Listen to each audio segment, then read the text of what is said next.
Hi. Hello. నమస్తే. నేను మీ Jyothi. Welcome to my channel Food Minds. అందరూ ఎలా ఉన్నారండి? నేనైతే చాలా బాగున్నాను. మీరందరూ ఎలా ఉన్నారు? నాకు కామెంట్ చేసి చెప్పండి.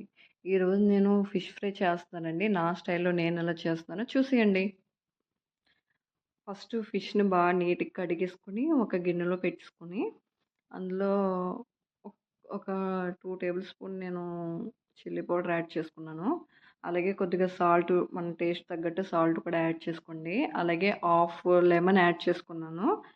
అలాగే కొంచెం ఆయిల్ కూడా యాడ్ చేసుకోండి. అంటే ఒక టేబుల్ స్పూన్ ఆయిల్ యాడ్ చేసుకోండి. కొద్దిగా అల్లం వెల్లుల్లి పేస్ట్ యాడ్ చేసుకోండి. అలాగే కొద్దిగా ధనియాల పౌడర్ కూడా యాడ్ చేసుకోండి. కొద్దిగా కార్న్ ఫ్లోర్ కూడా యాడ్ చేసుకోండి. అంటే నేను ఒక 2 టేబుల్ స్పూన్ వరకు నేను కార్న్ ఫ్లోర్ యాడ్ చేసుకున్నాను. అంతేనండి. కార్న్ ఫ్లోర్ యాడ్ చేసుకున్న తర్వాత మనం చేతులతో నీట్‌గా మిక్స్ చేసుకుందాం. ఒక మిక్స్ చేసుకొని చేపలకి బాగా పట్టేలాగా మిక్స్ చేసుకుందాం.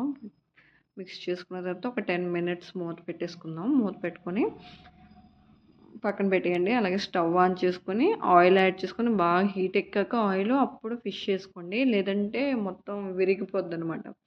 సో, అందుకని బాగా ఆయిల్ హీట్ అయ్యాక అప్పుడు ఫిష్‌ని ఒక్కొక్కటిగా వేసుకోండి.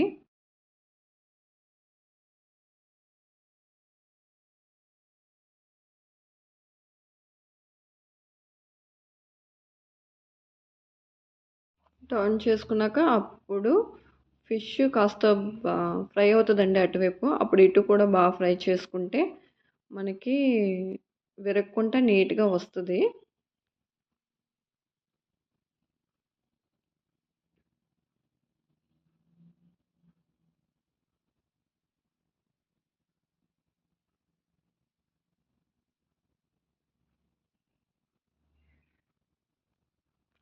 తర్వాత బాగా ఫ్రై ఇటు అటు ఫ్రై చేసుకున్న తర్వాత అప్పుడు నేను అందులో కొన్ని గ్రీన్ చిల్లీస్, కొద్దిగా కొత్తిమీర అండ్ కొద్దిగా కరివేపాకు కూడా యాడ్ చేసుకున్నానండి. ఇలా చేసుకోవడం వల్ల మంచి ఫ్లేవర్ వస్తది. అలాగే టేస్ట్ కూడా చాలా బాగుంటది. ఒకసారి ఎవరికన్నా తెలియకపోతే ట్రై చేయండి. అలాగే ఒక 10 మినిట్స్ మూత పెట్టేసుకొని ఉంచుకుందాం. అంతేనండి, మన ఫిష్ ఫ్రై చాలా సింపుల్‌గా అండ్ టేస్టీగా రెడీ అయిపోయింది.